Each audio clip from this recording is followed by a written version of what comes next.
Hello, everybody. Welcome to the Art Lives Canadian Outsider Cinema versus the Machine panel for the Canadien edition of Fantasia. I'm really stoked to be having this panel. I hope the name doesn't make anybody in the room uncomfortable. But it's going to be a good one. My name is Vincenzo Nappi. I'm one of the programmers here at Fantasia. And I have a BFA in film studies with a specialized in Canadian cinema. So this is my jam. It's very stoked to have this conversation. I'm very happy to have all these amazing artists at the table. I basically wanted to have this panel because I think we're in the middle of a very exciting and transformative moment in the Canadian independent scene right now. As you can tell by the work of everybody in this table, which I will show clips of in a moment. So I just wanted to be sure that we take a moment to archive and acknowledge this new wave of amazing Canadian filmmakers that are blessing very many who are playing the festival this year, which is awesome. So before I have everybody introduce themselves, I will play a little video captured. So we love a little video. Cop, cop, cop, cop, cop, cop. We're doing a movie. Yeah. It's a student film. So you're filming me now, eh? That's really smart.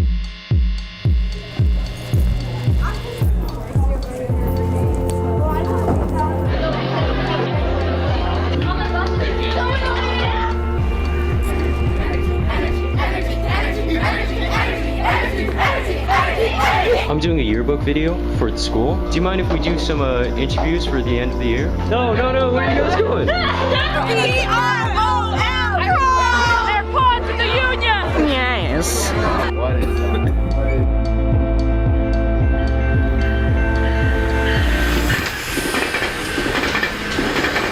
Class of 2019, you should know the truth.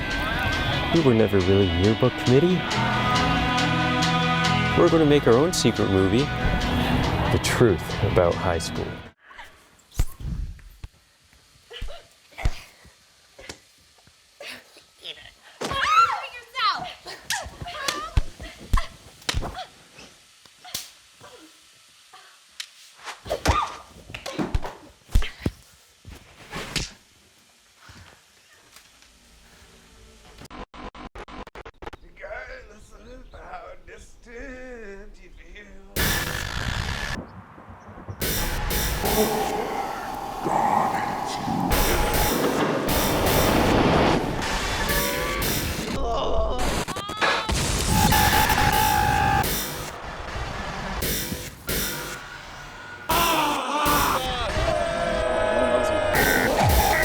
Penny's protection.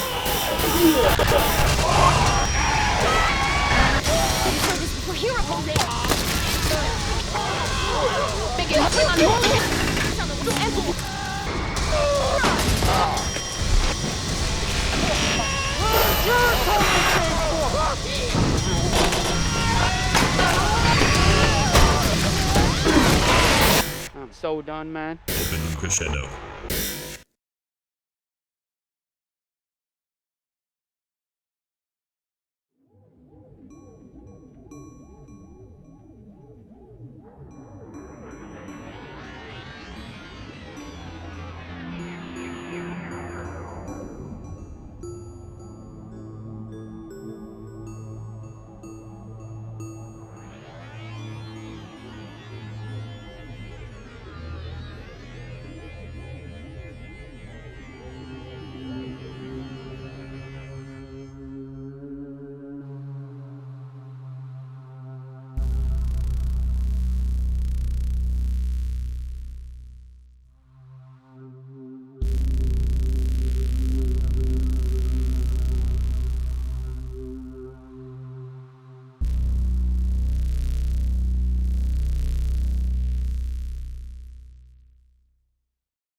So how are we gonna start?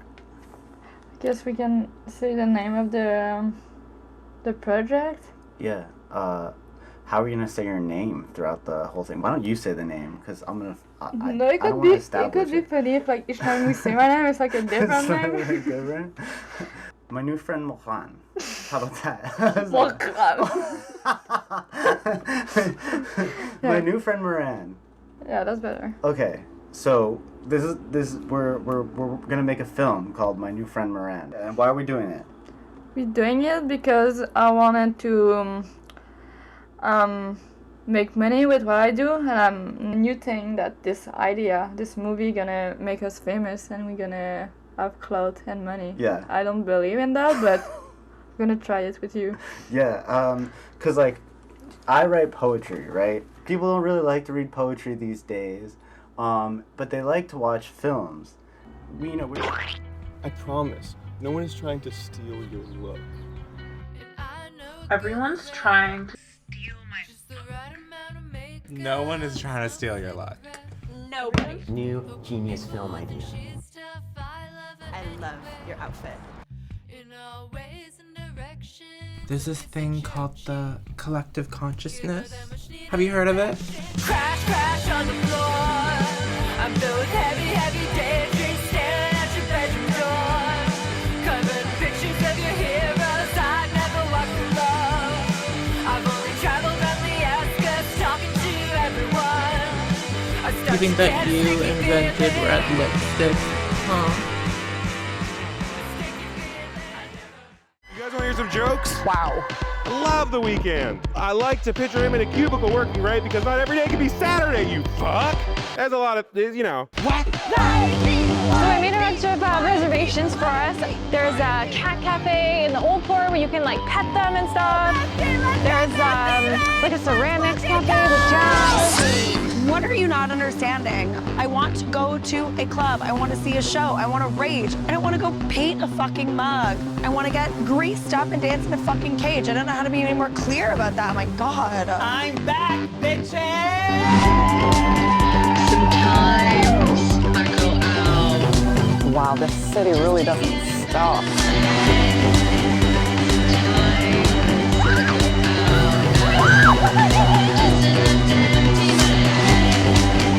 Fuck yeah, bitch.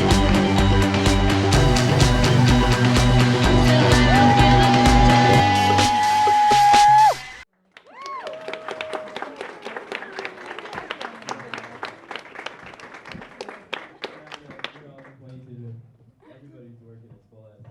Why don't we go down the line, starting here? Introduce yourselves and the movies you're associated with. You want? Hello. Do you want to do it first? You go. Hello. My name is James. My name's Callie. And we're associated with Messy Legends. And we're ready to see who wins the battle, us versus the machine. Premieres, Messy Legends premiering next Tuesday at 9:30 p.m., but it's also sold out, but you can try to get in. Oh wait, we'll see if yours works. My name is Moran.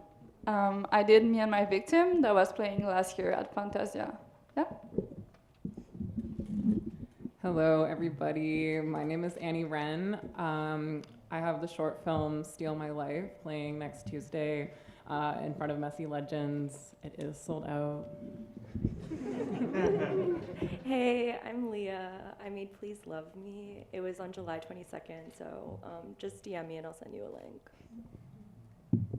I'm Avalon Fast. I made Honeycomb that screened here a couple years ago. I've got a couple new movies coming out, and I'm also acting in Serpent Skin by Alice. Hello, I'm Ethan, and I directed Therapy Dogs, and you can see it on the internet now. Hi, I'm Terry. I did DOOM CRESCENDO, and you pretty much can't see it unless you have a Blu-ray player. That's how we like it. I appreciate the lo-fi sound of the microphone. All right, so let's get into it. You know, I think a good place to start would be about talking about the sort of idea of outsider art versus DIY. You know, I named the panel Outsider Cinema versus Machine, using the outsider label in a very like Canadian context, or maybe even a plural context. For example, like everyone at this table makes work that sort of directly challenges mainstream taste in some ways, which in our context also sometimes means the taste of the general funding bodies in the country, especially in Quebec, which is, you know, it's a province that leans towards that specific kind of film. Anyways, I was sort of wondering how we can go down the line, starting with James. The best thing you could ever hear. Every time. It's a very complicated question. I was wondering, sort of, I guess, if you identify with this idea of yourselves being outsider artists, or if you more identify with being a sort of DIY filmmakers. Yeah. Hello. Oh, yeah, cool. This is a cool sounding mic. It's very it's so delicate, Vincenzo. I don't know what. Kelly, can you answer this question? You don't want it? I don't. No, yeah. No, sorry. That's unfair. I'll answer. Well, no, because you and I probably both identify differently. Whereas, like, in my mind, I feel like I want to be like Tyler Perry and make these movies, and then they're really successful, and then use the money from those movies to keep making movies, and for everyone to be so happy when they see them. And that, but we're in Canada, so I do feel like an outsider, I guess. Then that's my answer, Vincenzo. Okay, let's give this a go. We were talking about this earlier a little bit about the label of being an outsider artist, which I think has certain like associations with it, just like, you know, based on the history of art and music and film and stuff.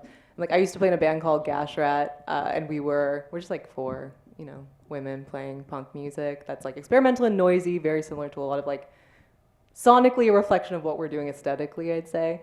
And when people refer to us as outsiders, we're like, how are we outsiders? We're like 4 like middle class, white, cisgender. Like, we're pretty mainstream at the end of the day. So I don't know, I struggle with the label of outsider, but DIY for sure I think is more suited to what I feel like I do and what James and I do as artists. It's like 100% do everything yourself to the extent where it's like too much do it yourself. You should ask for help if you can. I don't know. Is that, and now I'm like, I had a great answer. I'm like, I don't think I did. Is that an answer? We don't know, but maybe. I feel like it's changed every day. I definitely think I'm a DIY artist, but when people don't like what I do, I'm like, I'm an outsider. Like, yeah. I would also identify with what Moran said. It definitely changes every day. The short that's playing in the festival is definitely super DIY. Yeah, I don't know if it's like up for me to decide. I feel like whoever views my work, it's up to them. Like, maybe to one person I'm an outsider artist, and to like someone else they're like, this is the most generic bullshit. Like, I hate this and it's so boring. So like, yeah, maybe like I definitely identify with do it yourself because that's like more tactile and like my process. But as for outsider art, it feels so like ephemeral and not really up to me to claim. I guess it depends what your idea of being an outsider artist is, but to me, being an outsider artist is to be uninvolved in the industry and then also not accepted by like film festivals and not having that in and not having a platform and not having your films that you're making be accessible. So myself, as soon as I started making movies, I was very much accepted into this world, so I would not consider myself an outsider artist. In terms of DIY, I definitely had that approach with Honeycomb, but as of recently, I've been funded by the Canadian government, so at that point, I mean, is it do-it-yourself? Not really anymore for me. So. I'd consider myself a deep insider artist because I don't really go outside, and in terms of DIY, I did do it a lot myself, so I would consider myself a do-it-myself artist.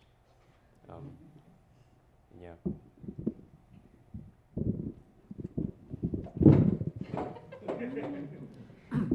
Well, with all due respect to everyone in here, and I'm not directing this at anyone in particular, but I'm just going to go ahead and challenge why this panel was called Outsider Cinema in the first place and how it earned that titling.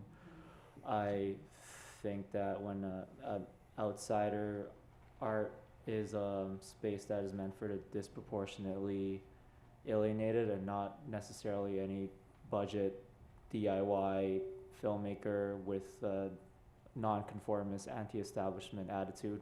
So I think using the outsider art label as a blanket term diminishes the outsider term, because words like weirdo and reject have already been co-opted and appropriated by hipsters, and they're now worn by them as t-shirt brands. So to then appropriate one of the last terms that actual rejects and weirdos still have left, I'm not here to argue my own labeling, but I do feel an ethical urgency to argue against gentrifying that. Yeah, wait, can I add to that? I think, like, yeah, we're all on a panel at Fantasia. Like, how are we outsider artists? Like, actually, like, we've been accepted by this film festival. I really do think, like, the outsider artist is, like, the, you know, like, the old woman in her basement, like, meticulously, like, going over her, like, embroidery until she dies, and then her daughter finds it and is like, wow, what a history that, like, no one ever knew or something. So, like, yeah, it feels strange to be like, I'm an outsider artist, and, like, you're all listening to me talk. Yeah, I think that's totally fair, and that's why I wanted to ask the question, because I did name the panel fairly early on into planning it, and then it just kind of became too late to change it. We're not coming for you. This is such a fun question. Yeah, I think it's great. I think this is a cool conversation. And so yeah, I do think what the panel ended up turning into is more of a conversation about DIY filmmaking in Canada. Maybe more towards, I guess, more experimental DIY filmmaking in Canada, rather than a sort of conversation about outsider cinema. So I just wanted to sort of start with that, so that the expectations of the conversations can sort of be set, despite what I named the panel in the first place. So awesome. I'm going to be a nerd for a little bit. I will say for the panelists, feel free to cut in whenever. This can be more of a conversation rather than a let's go down the line thing, just so it's more fun for everybody. So yeah, I'm going to be a nerd for a little bit. As I said, I did study this stuff, so it is my bag. So I'm going to sort of read out a list of Canadian films. You all have tables attached to your desk, to your seats, so you can write them all down. They're all great.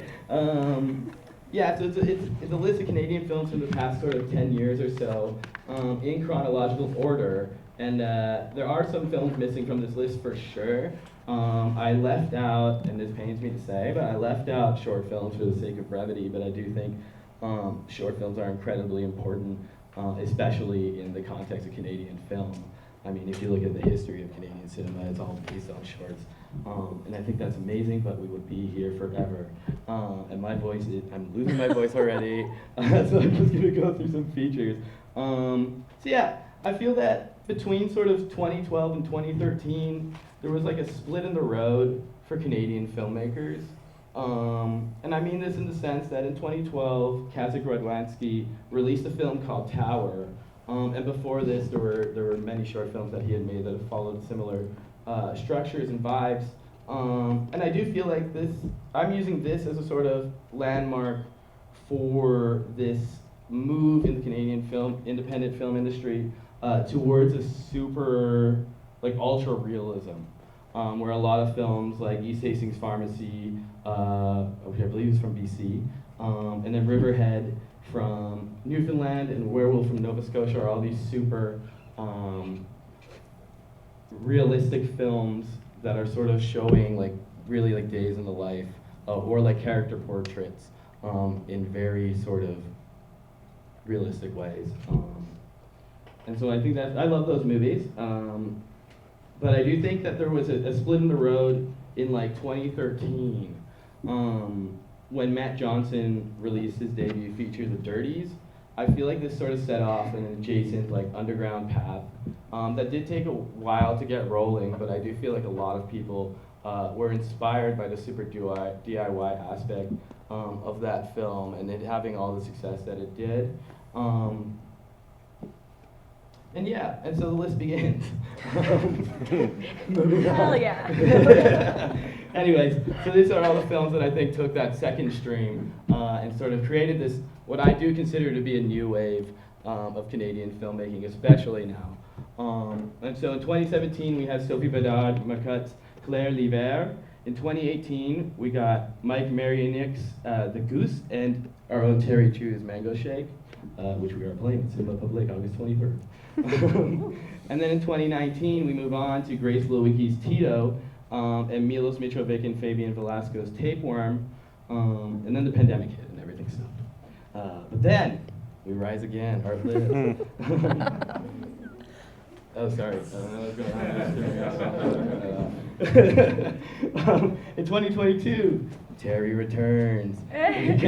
Open Do Crescendo, Ethan Eng's Therapy Dogs, and Avalon Fast Honeycomb, which is a great year for Canadian independent cinema. And that's just one of my favorite 1, 2, 3 punches that we have had in the history of Canadian cinema. And so I'm incredibly stoked that y'all are here for sure. 2023 sees Frank Dunstan, Ben Roberts, and Oliver Roberts' Spiderweb, Nate Wilson's The All Golden. 2024 sees Miranda Billy Pedlow's Me and My Victim. Hello. Ben Petrie's The Heirloom. Hello. And Louise Ward's Castration Movie Part 1. And then in 2025, we have Messy Legends. And then we have Dead Lover, which is taking over the world, also by Grace Lewicki. And then sort of, I put this in here, I don't know that it necessarily counts anymore, but I put this here as a nice bookend that the Nirvana, the band, the show, the movie, is currently also doing very well at film festivals. And of course the last two films are quite higher budget and maybe even encapsulate the entire budgets of every single film that I just listed. But I just wanted to throw those in there since they were at the beginning of the list and now are going on at places like TIFF and Sundance and all that. And all this to say that I do feel that after Mango Shake sort of got this green light by the Vancouver International Film Festival, I feel like there's a clear momentum boost in the list of these films coming out or being made closer and closer to each other, where every year, okay, now there is 3, there is 4, there's all these things happening of these amazing films. And I think that it's also important to note that beyond it being just like DIY, which in a narrative sense means nothing, I think if you do look at all of these films, there is this thread of them all being sort of extremely personal representations of the filmmakers that do play with the idea of meta-narratives, maybe because of DIY being shot in public and people not necessarily knowing that they're in a movie, or this sort of sense of danger that's lent to the fact that we no longer know what's sort of fiction and what's narrative in these films, or even just people laughing in the frame, which I think is awesome. And so this leads into a question, I promise. So beyond the concept of money, as some of your films have actually cost quite a bit for like a single individual, like I mentioned in the wording of the description of this panel, I mean, like 30K, 20K, 10K in the realm of cinema means nothing, but in the realm of being like an actual human being, that's like life-ruining money. I've never even seen $30,000. And so I guess leaving money out of the equation, which I know is hard to do, why do you think that DIY filmmaking has really taken off in Canada? And why is this the path that you all, in some cases, maybe not have chosen, but have continued forward with? Yeah, so anybody that wants to start? Just want to say, great job, Vincenzo. I was watching you read that whole thing, and I was like, this is incredible. You did it. Kelly, please, sorry. Okay. Oh my God. And First of all, to be included in the Vincenzo Nappi canon of Canada cinematic universe, or whatever you'd call it, is very touching. And I don't know, I'm personally feel very thankful to be like here with everyone and be included on this like incredible list you made up. Why are we doing this? Is the question, kind of. The question is more, why do we feel that this sort of took off in Canada specifically? Like now? Yes.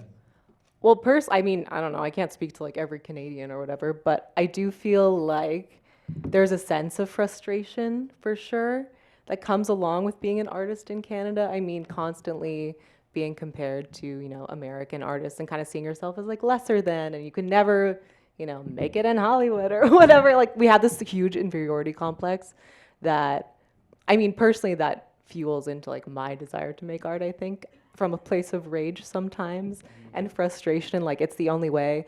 And like as, I don't know if this will make sense, and I don't know if this speaks, like James feels this way, but as someone who works, I mean, now in film, but has been in like the music scene for a really long time, I think there's a desire to make something that's very like urgent and like kind of uncomfortable and like not for everyone and like low-key kind of bad, just to do it. I don't know, just to like not be provocative, but I don't know, just like play into the DIY-ness of it all in just like a way that, I don't know, channel your anxieties and your frustrations with the world and how like no one wants to listen to you or whatever into your art in that way. I don't know if that was something that made sense. I have a conspiracy theory about this. I just thought. Okay, tell me. I think it's us growing up. I think maybe we're whatever. Age, it's nothing. You know, age is in the eye of the beholder. Yeah, sorry.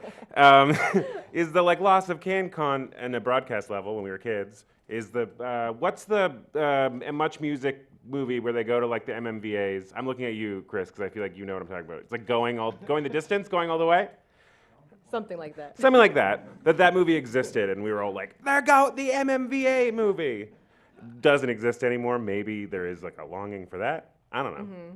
Other than that, other than being so goddamn dangerous that we want to trying to find some sense of identity that's not just like a bag of milk. I think that's an aspiration for a lot of us here on stage. I don't know. I can't speak for everyone. Of course. Does anybody want to speak? I was trying to think about, because we're not talking money. We don't want to talk about money. We can talk about money. It's kind of art to not talk about money. Because that's the thing. Sure. It's money. But it's impossible. If it's anything else for me, then it's not having to share parts of myself with people I don't trust to make a movie.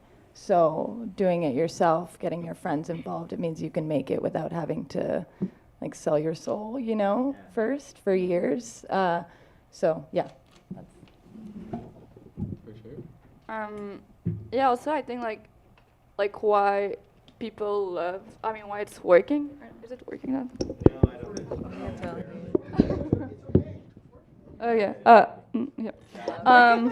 Why like DIY movie work? I don't know if it's related to Canada, but it's just like when you don't have money and you have to have this like mentality of like I just have to do it.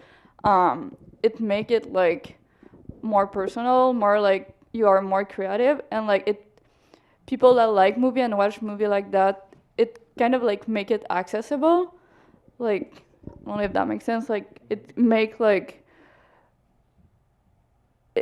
people can like have the inspiration of doing movie themselves and relate more than something that have a big budget and like Yeah, if I could add to that, like I think there's a real shift away from like these really polished commercial movies where like everything looks perfect and everything is like really high budget towards something that looks like authentic and real to like everyday life, whether that be like in set design or like how people even speak towards each other. I think we're all just like, I don't want to speak for all of us, but like collectively frustrated and like sick of those stories. And so I feel like there's a real like urgency with artists and then urgency with audiences to like gravitate towards something that feels a bit more genuine to like a lived experience and something more like tactile and handmade and like lived in. Yeah. Yeah, I feel like it's also like we have shit to say and we're like not trying to wait for some sort of permission in the form of, I don't know, government money or whatever else. I don't know. I feel lucky, like at least in Montreal, the cost of living is low enough, and there are enough people who are like down to make stuff that you can kind of just go for it. And yeah, limitations spark creativity.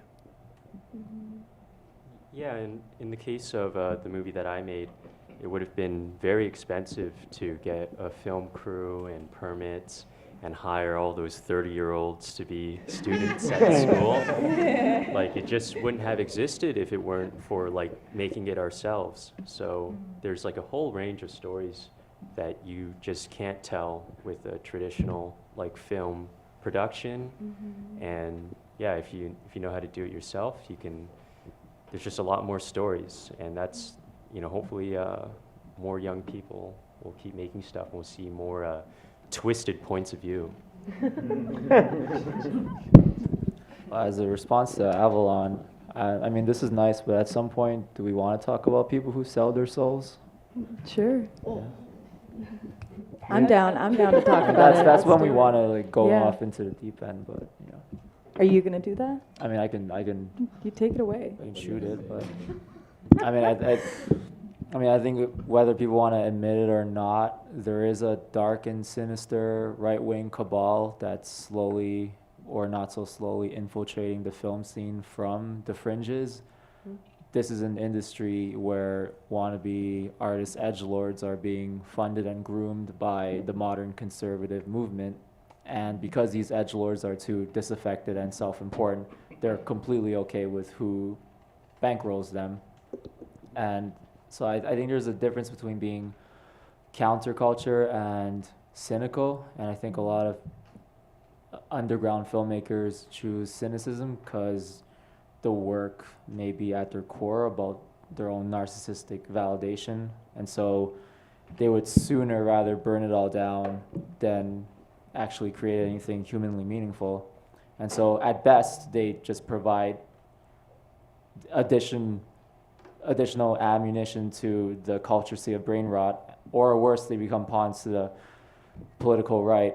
And by the right, I mean, yeah, the modern, rejuvenated MAGA hellscape that we are currently nightmare living through.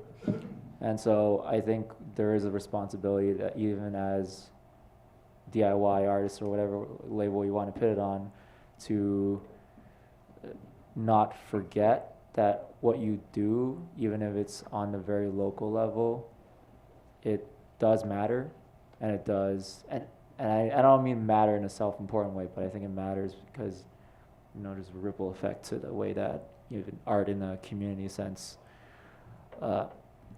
affects people, and so I think it's kind of similar to how, you know, elections happen, right? You know, like people wonder why, you know, so many rural populations or people who are like kind of unseen, they, you know, go the wrong way or follow a certain mindset that you would, you know, wonder like what the hell. But I think things, yeah, they start from the most local level, and so. Yeah, and I do think I think that's very interesting, and if you actually Google it, I mean, there is a lot of that information is out there, and it is kind of terrifying. Look it up. Yeah, look, I do actually recommend you Peter look it Thiel? up. Is that are we talking Peter Thiel? I think That kind of funding and that kind of subculture? Yeah, exactly. I'm assuming? Yeah. Of course. That does bring us. We've been talking about, sorry. We've been talking about that a lot recently. Hands up right now. This is, I mean, yeah, like who? Yeah, if someone how much like, money? what's your cap? Like girl, how much? I don't know. How evil are you gonna be for how much money? Like $20. Like, give me $20, I'll make my movie. Like, I just want to make my art. Like, I'm sorry. It's Like the same thing as like truly. casting like a famous canceled person. Like, Yeah. if a famous canceled person came to you and was like, I want to role in your movie, like, I mean, I feel would like you I'm do it? Canceled. So it's complicated. Okay, that was an aside. Sorry. I think there is obviously a definite line that we all would have. Yeah. In terms of that sort of stuff. Oh no. That was Is that on mic? Is that on mic? Some people have technically already done. So moving on in that conversation, I do think a relevant question to ask about all that, because I do feel that everybody at this table has made movies that are very specific to who y'all are, which I think is awesome, and I think every single film here feels like a full creative vision. And I mean, even talking about cynicism, I think if you look at Terry's work, like Open DOOM CRESCENDO or Mango Shake, I think it's easy to look at something that's sort of in your face in the way that something like Open DOOM CRESCENDO is and think that it is sort of like edgy and blah, blah, blah. But if you like actually take the moment to look through these films, there is so much beneath everybody's films here that I think is beautiful and very positive, at least in starting conversations at the very least. So I want to ask about this sort of pull to be more accessible, whether that is by pushing buttons that maybe shouldn't be pushed, or even just going against your own sort of creative vision, especially in a world where a lot of us are funding our own things. If y'all could talk about sort of the pull to be more accessible, and how that feels, or your thoughts on that. What do you mean exactly? Like, sorry, just to clarify, it's like the pull to be more accessible to like a mainstream audience or something? Like the idea of trying to get into film festivals and all that, and making a film that sort of fits a mold rather than making something new, for an easier chance to be accessible, I guess. I feel like people want to be seen, right? Like, I don't know if it's necessarily, well, I guess that is the goal, to have your, like, obviously you make work because you want people to see it. yeah. I mean, maybe some people don't, maybe though. they don't, but isn't that There's like, definitely some artists that don't but like make, the role of the filmmaker, right? You're like, I want to witness this with an audience. Absolutely. Like, and you're thinking Most of an filmmakers, audience, right? I would I would think imagine. so, I hope. They think about so an film audience. festivals are a way to get a way to do that, yeah, right? But also, like, you don't make it for, I mean, personally, I don't make it for the film festival. I just No. like hope, I'm like, okay, No. that's dope. But I wonder, they're talking about like short films, there's this thing, right? Like, I chronically make like 20-minute short films.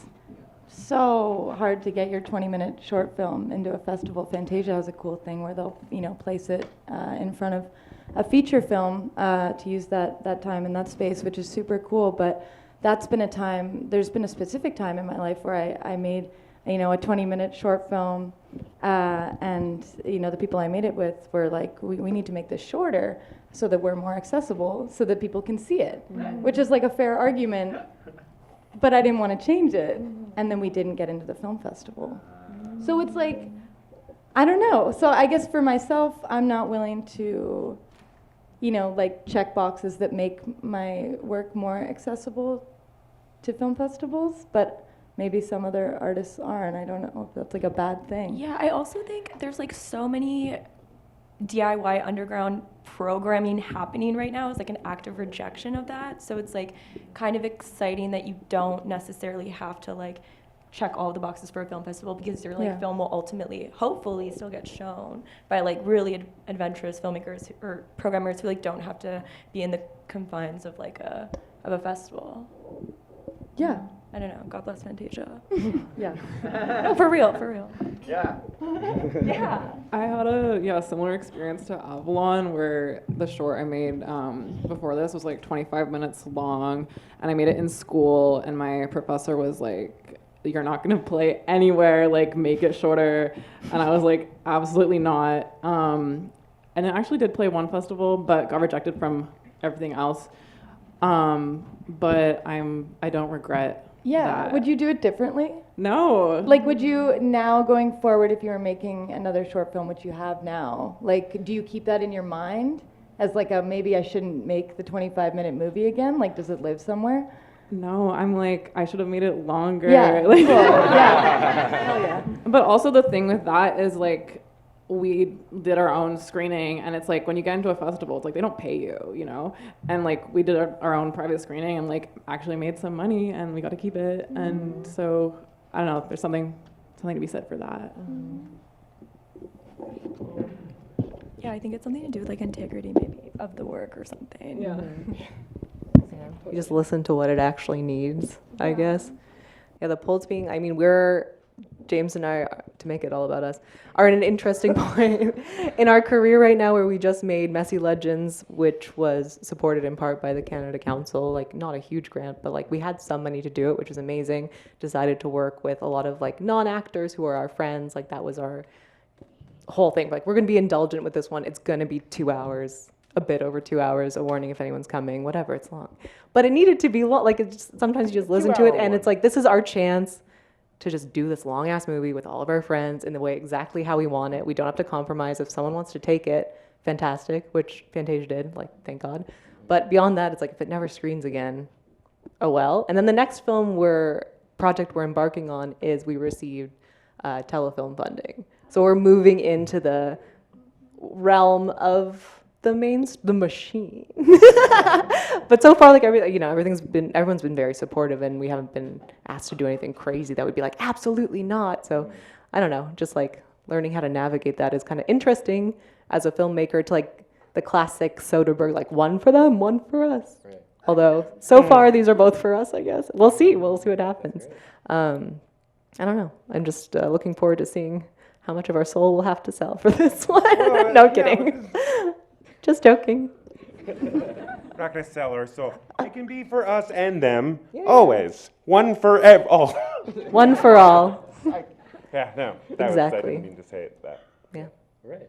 Ethan, you look like you... I don't really see it as so much of a conflict of interest. I mean, you just want to make sure that you're surrounding yourself with people that won't try to bully you into making decisions that you don't want to make. And yeah, I mean, I know a lot of festivals didn't want to take my movie initially, especially a lot of Canadian festivals, because of fear of school board lawyers. And that was very difficult. The only festival that stuck up for therapy dogs was Slam Dance. And when the school board lawyers did contact the festival, Slam Dance said, "Bring it on." And then, so there are like good festivals out there. There's very few, but yeah, I wouldn't have like you have to make compromises here and there. Like I initially blurred out a lot of the faculty, and then later put them back in. But just like if you really care that much, you can just lie. Lying really helps. Say what you can to take the money, and then do it your way. And once you get good results, all is forgiven. So that's something to think about. Sure, it's a great point. Yeah, and so I think a big part of this does seem to sound like community and having a community with you. And I'm a huge. I don't think you can do absolutely anything without a solid community behind you, and unless it is going in places that maybe are not super great. And so I want to ask, a lot of people here at this table have worked on each other's films, acted in each other's films, did whatever role on many of the films on this table. And I wanted to sort of talk about, maybe it's less of a question, but I'd love to talk about how like in Messy Legends, the entire community of Montreal is in that movie. You're in it. I'm in that movie. And Steal My Life is a similar thing where there's so many people in both of these movies coming together as a community to make something great. I mean, Therapy Dogs is another one, of course. You have all your friends that you had in high school, Honeycomb, and Open Doom. All your friends again, acting and doing all these roles, I'm assuming, a little bit. But people you love and people you like coming together to make this thing. And so I guess if we want to talk a bit about, in a positive way of like how important community is to being a filmmaker right now in a world where it is kind of harder to get money for these sorts of things. May I issue a quick PSA? Sure. Something we've learned in the last bit. In terms of community, absolutely integral. If you're looking to work with someone who's kind of like out of the blue a little bit, investigate their community too. Do they have? Because if they don't, that's a huge red flag. Just saying. I'm like, this is the beauty of communication, making friends. Like events like this, meeting people and getting a vibe on. I think getting a vibe is so important. I don't know, it's just a PSA. And your friends are incredibly talented. If they don't think they can act, they probably just can. That's the secret. Like full on. That's another piece of advice for you. I feel like we traded stuff for the movie. Like Nancy and Amelia did the movie. Like, we gave people money, obviously, but there was a thing of like, they were also like, just write us a theme song for our podcast and we'll be like, fine. Yeah. It's like you just share things. Or I forever have felt bad for our first movie. Garrett goes into a frozen lake. We were like, do you want to just go in the lake? He was like, let's go. Then horrible. It was like the worst thing we could have ever made anyone do. And for that reason, I will act in like anyone's anything for free, just to like get this karmic guilt off my chest, and I can die a clean man. Yes. Stream it on Tubi in the background. You don't even have to watch it. Yeah, I don't know if anybody has anything else to say about the importance of community and I mean, talking about keeping creative control and making things that you're passionate about. I mean, yeah. Anybody else? Or we can move on. I mean, I think it's just, for me, it's like, I love my friends so much, and like I love filming them and being around them. So I would like to believe that like that love kind of comes through the camera into the audience, and you get rocked by it. And I think that's really dope. And then like expanding that further and like meeting new people and learning from new people like you, Louise, shouts out. And then just like bringing more and more people into the fold with like more and more skills and more energy, and then like just expanding that as much as possible. And then you kind of start to feel like there's this thing happening. Yeah, you feel like, and you're like creating this thing with Yeah. these other people that you admire and that you're making art with, and then you start to feel like you're like living this life that is like important. And I've been feeling this way. You feel less alone. Like you feel like things are possible because you have like more people with you. Yeah, like alongside. And it's you. interesting to have felt alone in like you know, in the art world and in filmmaking, and then for that feeling to actually start to disappear as you get further into this. And maybe I'm just in like, you know, a nice spot right now, and maybe that'll fade again. But it's been really cool to, you know, act in my friends' movies, go out and shoot your movie, like to be guided by your friends and have your friends guide you, and create and this it be thing reciprocal. together. Like in Toronto, we joke about like we're all just passing around the same $20, and it's just like I work on your movie, you work on mine, and we're all just like just doing that forever. But then you get this like beautiful, rich like group of films that you all worked on together, and you get to be like, oh, my friend did like James learned sound in an hour to like shoot our movie, and it's like then I'm in Avalon's movie, and then I get to watch like, you know, another friend's movie, and I get to see familiar faces, and it just like gets really expansive and really exciting really quickly. But yeah, I would be nothing without nothing. Oh, it's like absolutely nothing. Especially, couldn't make anything, you know, without anyone. With Honeycomb, like, you know, I haven't thought about that movie in like a deep way in a while, but it's like those people, all my friends who came out there and were willing to do that, and just the luck of them actually being, you know, motivated enough to show up on the day and to work for no money. Like, it's just like a fucking miracle. I don't understand it. And I was thinking about when you were talking about therapy dogs and how you couldn't have made that movie with money. And I think that that's such a cool thing to imagine too, is like, you know, doing it yourself and doing it with your friends. It makes it like you couldn't make it better than that. Completely. Right? Like, it wouldn't matter how much money you had, or you couldn't make it better than that. It would be a much worse movie. Honeycomb wouldn't be anything if it wasn't made the way that it was made, and it was made with my friends. So, yeah. Yeah, I feel like filmmaking is also like such a fast track to like community because it's so intense, and you just like form these really crazy connections so quickly. I feel like with my whole cast and crew on Steal My Life, I was just like, oh my god, like I love all of you. Like, it's so fucking crazy. And like, yeah, I feel like I also definitely get like most of my inspiration from like my relationships and my friends, and like definitely write characters with people in mind already. And yeah, that's super fun.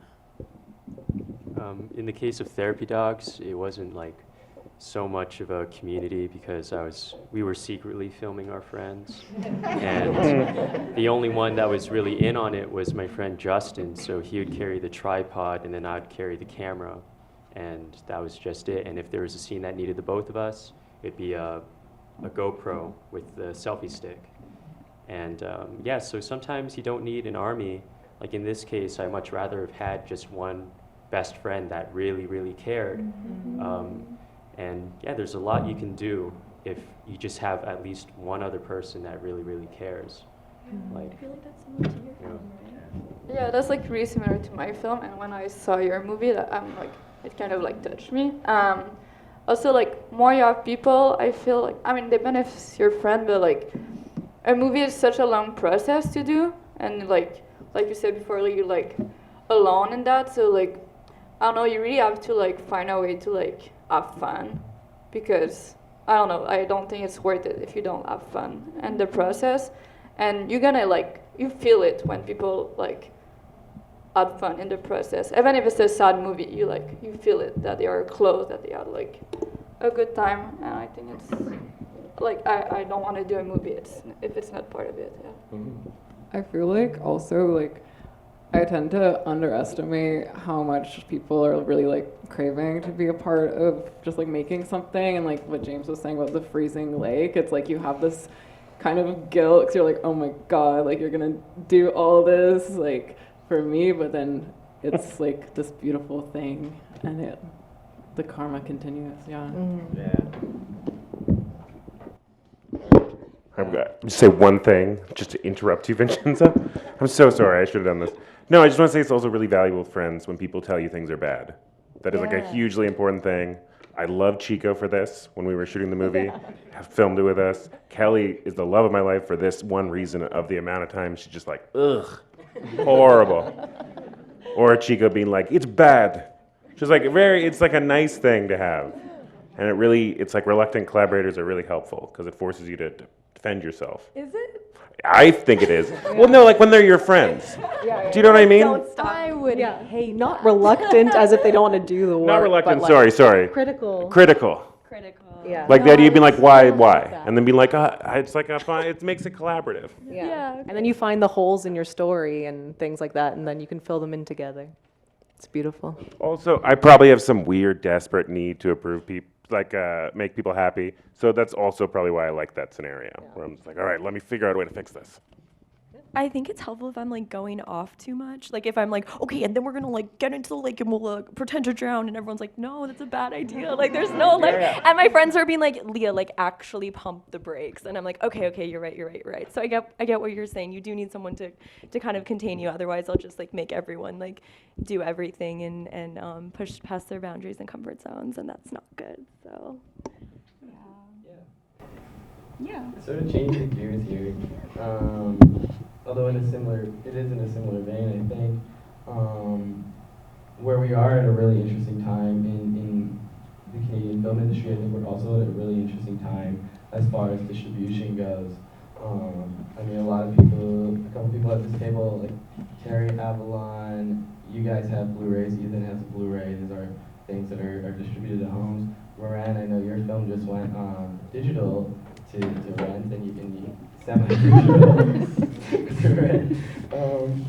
And I think it's interesting, like, looking at Open DOOM CRESCENDO playing a place like Spectacle, which is a really amazing space, and the world of distribution sort of changing into a sort of more do-it-yourself process. I mean, looking at a film like Hundreds of Beavers that went off, I know they had some funding and all that stuff, but going off and sort of working as outside of a system as a film like that can, and making like $1 million doing it, I think is wonderful. And so I was wondering, starting with Terry, because I know a lot about the places that you've played. If you could take us into your process of the sort of in-person distribution and then even the home video releases and all that sort of stuff.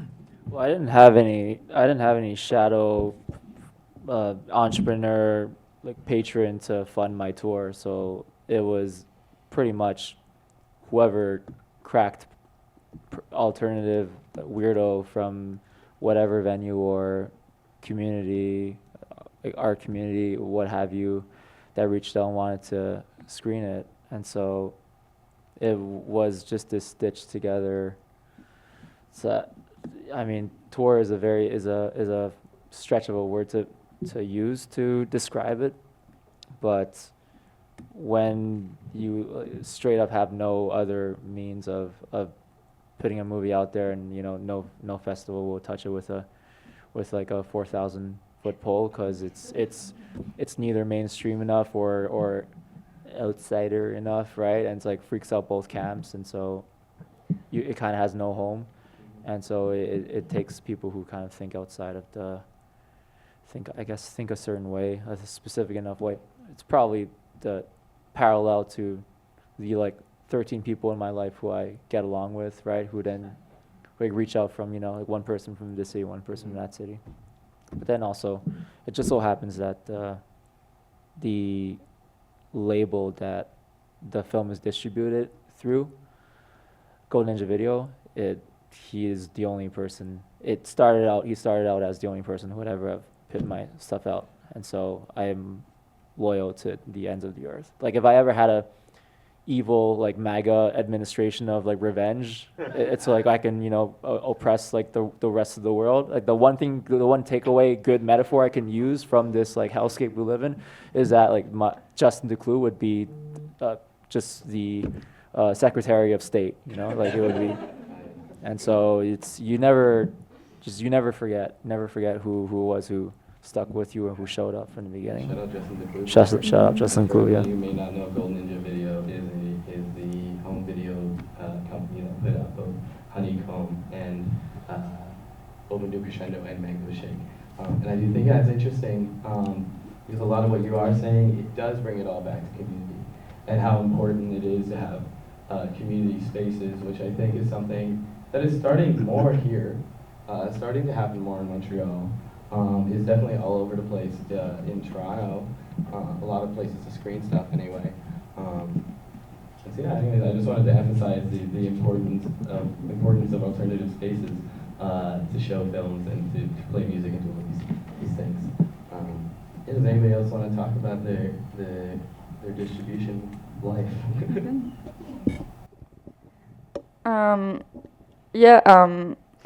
I what do I want to say? Yeah, like like when you apply to festival, we were talking about that earlier. You can like lie because like when you do DIY, like sometimes you have to film and do like illegal stuff, like not have like the consent of like people in the background, or like you have to use music or blah blah.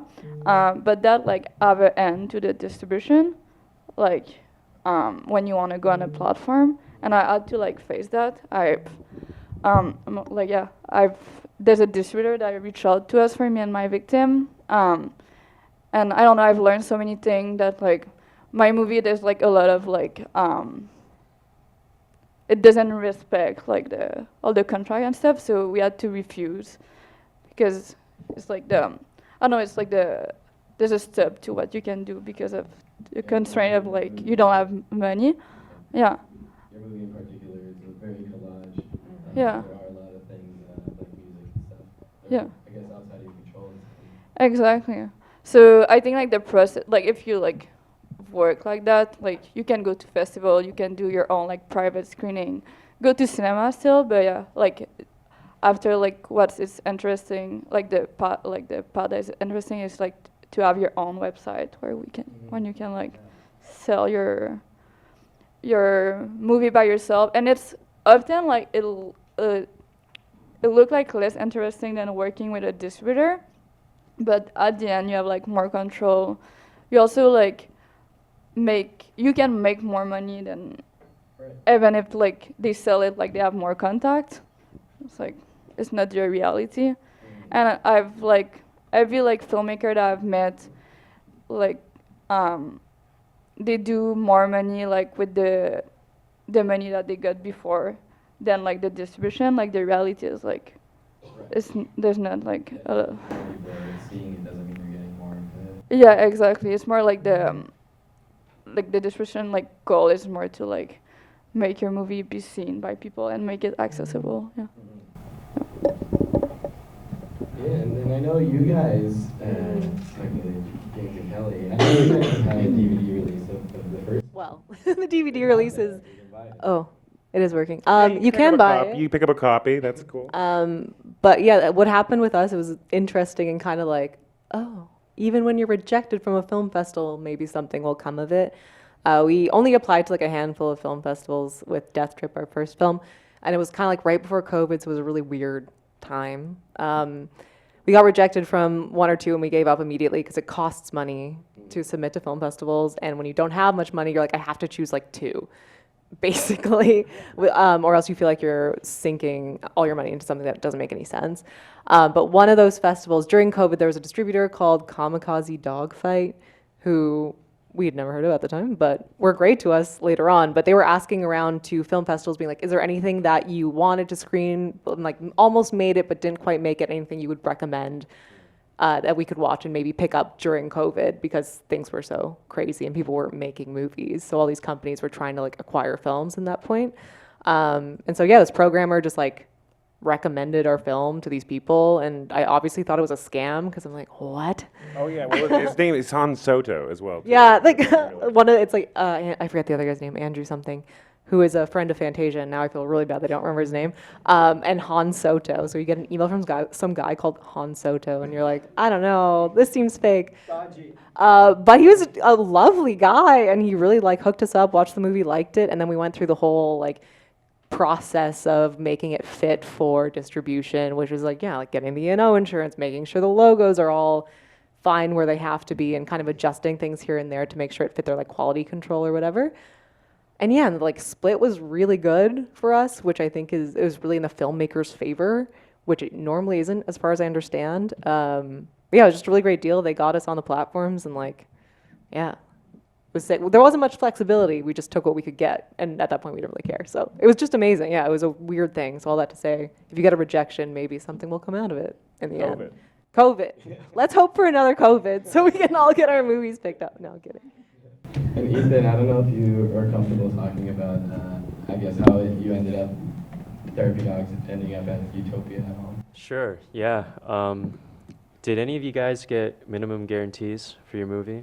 What does that mean? It's like like when they get your movie for distribution, they give you money at minimum. So they didn't offer that. Oh, well. They usually don't offer that for low-budget movies, especially when they can kind of see the budget so clearly. You know, if it looks like shit, then they're not. You don't have many costs to recoup, anyways. But what did cost a lot for it to go to Utopia was lawyer fees. That cost a lot of money to get an entertainment lawyer and to figure out what the E&O insurance is, and then paying for the insurance policy. And I think all of it must have cost more than $30,000.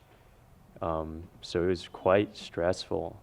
But what you can do is you can maybe team up with your lawyer and ask for maybe the distribution company can help pitch in for those costs, see what they can do. But yeah, it was pretty complicated because Therapy Dogs had a US distributor and a Canadian distributor, so it was like extra lawyer fees to do two different deals. And I don't know, sometimes I meet people that think that once their movie gets to distribution, they'll be whole again, but that's just not the case. Like you don't make money on your first movie at all, unless it's really a special scenario. But yeah, that might be like your third or fourth, like your first movie is when they take it on, it's kind of like them investing in you and trying to give that some exposure. But I mean, Therapy Dogs is not it's only going to make a certain amount of money. There's a lot of costs that go into making a movie, probably $40,000 minimum if it's theatrical and it's having a theatrical run, and then the Blu-ray stuff. It's very expensive. Did you have to contact everyone you went to high school with to get them to backdate sign contracts? Yeah, I did. It was That's the crazy. worst thing ever because I wanted to be done with these people after high school. And there was the moment we got that letter from the lawyers, we had to set up a Discord and find every face. It was like Jason Bourne. And there's one guy that we couldn't find except for his LinkedIn. And we messaged his LinkedIn, and he was like, "How did you get this?" But yeah, we have all the screenshots. But those didn't actually have like legal the lawyers couldn't do anything with that. It's not like a consent form or anything. So it's only used, like we gave it to the lawyer, but we didn't have like a real value. It was just like, well, they asked the kids, like that's the most they can say to that. But I wouldn't worry about that. I wouldn't worry about like killing the vibe with like those forms. Like you really don't, because I didn't Let's do not that. kill the vibe with contracts. Yeah, don't kill the vibe. Don't go right up after with the things like, can you sign this? You're going to be in this. Like, if you pay enough money, the lawyer will figure it out. Amazing. We have been going for an hour and 10 now, so I want to make sure we have to leave some time to open up to questions anybody might have. So does anybody have burning questions for Jamais filmmaking? Yes. I'm an old person, and my my original sort of alternative films were NFB films, films, and I did even see them on Air Canada, and I always watched them. And then, when did NFB sort of slide away, and this new sort of generation take over? Or did that become telefilm, or does anyone know? So the move away, I guess, from the National Film Board of Canada sort of being the main contributor, I guess, to like experimental cinema in the nation. In the 60s. Yeah, in the 60s, 70s, and even further. Yeah. I don't know. Does anybody? This one's for you. I guess this one's for me. Yeah. I think. Do you know? What can I say about that? I'm not going to answer that question, so I don't get myself in trouble. I think. But I do think the NFB is still making really great stuff. If you go look at all their archives online, all the older stuff. They are still. Yeah. Does anyone in the audience know Give the an answer? Oh, perfect. I was going to say, like, I know that, whoever, the guy who did Very Nice, Very Nice, do you know Very Nice, Very Nice? I know the film, I can't remember. But you don't remember the name of the guy? He was, sorry? No, not Norman McLaren. McLaren got the red carpet. But he got the red carpet from NFB. But the other guy, what? Not Avalon. Lipset. Yeah, there you go. Sorry, I was eating. He was not allowed to get money from the NFB, and he struggled a lot and was doing, so even in the 60s, there were the people who had the red carpet and the people who were like, oh, we can't have a second, we can't give him any money, and he struggled a lot, and he had a lot of, it wasn't fun in the 60s for certain people, and I think that even today, there's people who get some money and who are good enough, like NFB still pays for films, and there's really cool stuff on there, so they give money for animation and documentary specifically only, but there's always, you still have someone and a board of people saying yes or no. So I think it existed, but even in the 60s there was always a DIY, and people, what he would do, he would go and he would steal footage, the clippings at the bottom of the rooms to make his films. Wow, that's great. Thank you so much. Does anyone have a I guess like there's this kind of association between DIY and independent filmmaking, kind of like challenging norms and like society and stuff like this. So I was just wondering if you guys ever feel like pressured or like pigeonholed to be subversive, and like do you ever still make like a Christmas movie? Love to make a Christmas movie. A Hallmark. I just want to make a million movies. So like, of course I want to make a Christmas movie. That sounds awesome. And then I want to make the most like dark, disgusting version of like my life ever that like makes people throw up and cry. So I want to make a million movies, and like Christmas movie, let's do it. Yeah, I don't think, I've never felt pigeonholed by, I don't know, what do you guys think? Like, is that a way that you've felt as an artist? I've never. You? No? Me? I mean, I felt insecure watching Therapy Dog being like, we should have talked to the cops once on camera. I know, Because it seemed so fun. And where you were like nervous that the movie was too wholesome, I think, right?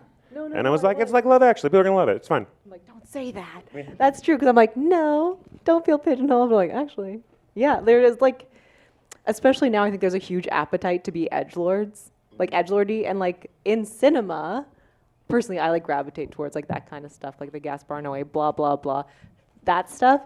But I just think in like, especially in more like alternative culture, there is a huge appetite to be like a bit too much and like push things a bit too far and blah, blah, blah, blah, blah. Peter Thiel funding, blah, blah, blah, blah, blah. So it is kind of like an interesting question when you put it that way. I don't think I have an answer, but I'm like, I was afraid our film would be too wholesome. Well, I feel like edgelords are too busy congratulating themselves for making Hell yeah, baby. subversive shit. Wait, was the mic not on for? So I feel like edgelords are too busy congratulating themselves for making subversive shit that they think is performatively flipping off the system, while accepting dark money from the shadow entrepreneurs that have, by the nutsack, the very system that these edgelords think they are flipping off. And so the orchestration of these libertarian or evil conservative or evil adjacent liberal artists is just another way for the fascists and the tech bros and the venture capitalists to want to rule the world and take over everything, including art. So there is kind of an irony to edgelord hipsters who wave the "we're so poor" flag while being co-opted by like the very elite, the absolute like maximum elitist of the establishment. Just saying, but yeah. Would you make a Christmas movie? Yeah, hell yeah. Fuck yeah. If I had it my way, I would like have a day job doing children's like drawing books and stuff, but Yeah. And here we are. Yes. My question is, what are your hopes and dreams for Canadian indie cinema? How do you want to see this movement that you're all a part of develop, move forward, and change and grow?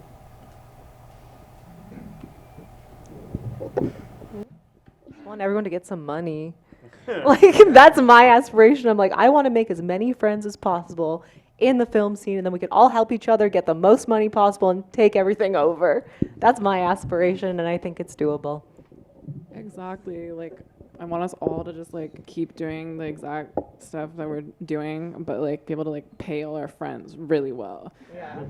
We're just trying to pay rent. Like, baseline would be able to just like live and make art, like the Montreal dream. Especially like that was such a thing with Montreal. Like, you can move to Montreal, you can make music, you can make movies, you can live dirt cheap and blah blah blah. It's like that's not a reality anymore for most people. Let's bring it back somehow. I don't know.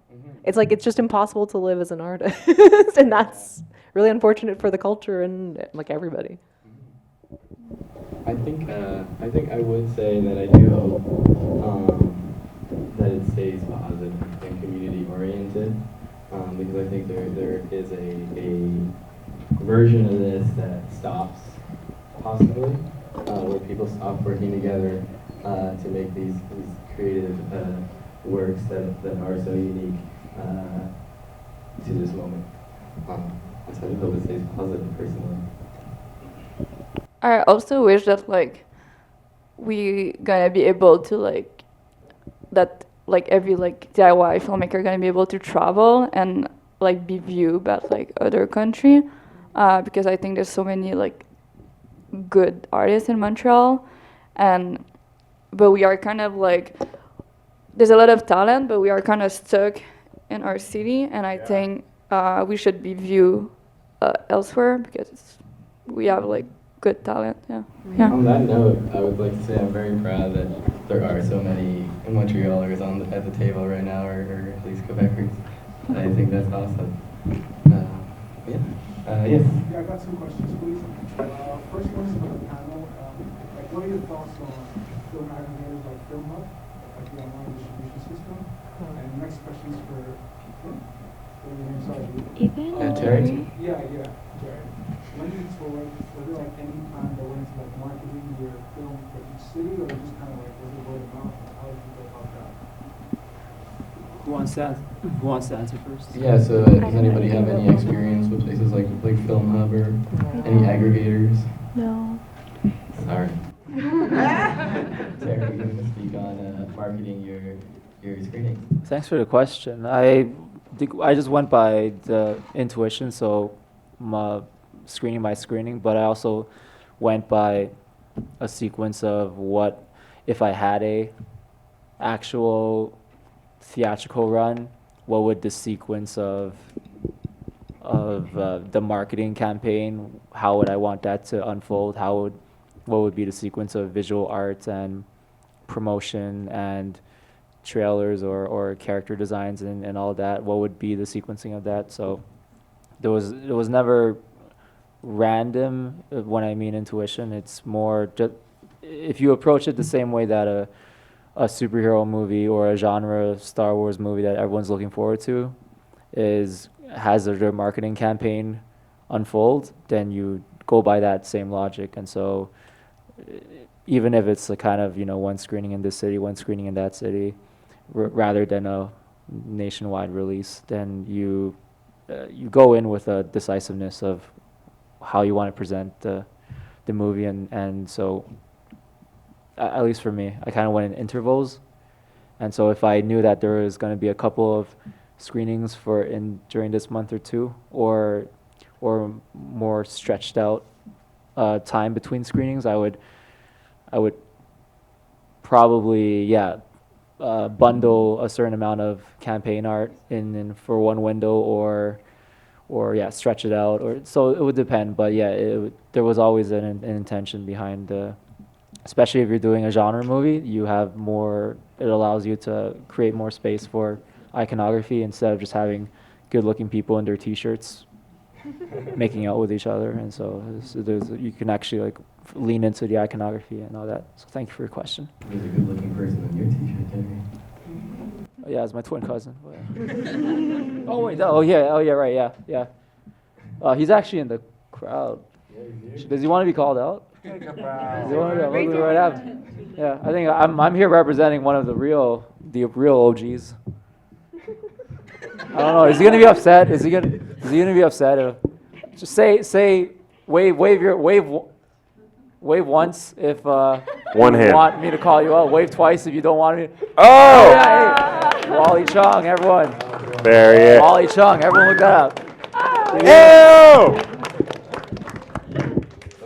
Free Wally Chung. Everyone.